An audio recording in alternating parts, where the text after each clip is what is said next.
Okay, so I got this 1997 Mercury Grand Marquis, one start. Been checking everything. Thought it was the fuel pump, the wires. I mean, I checked a lot of stuff.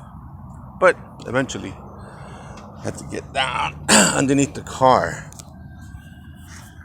do some research, and talk to a friend of mine that's a mechanic. And anyway, the whole thing is going to be right there. It's a little sensor that's right next to the AC compressor. Took me a while to found it, but I was able to find it and take it off. It's not that big deal. But this is what it is.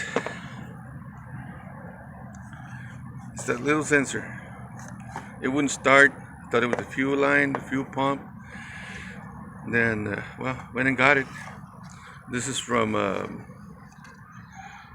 AutoZone.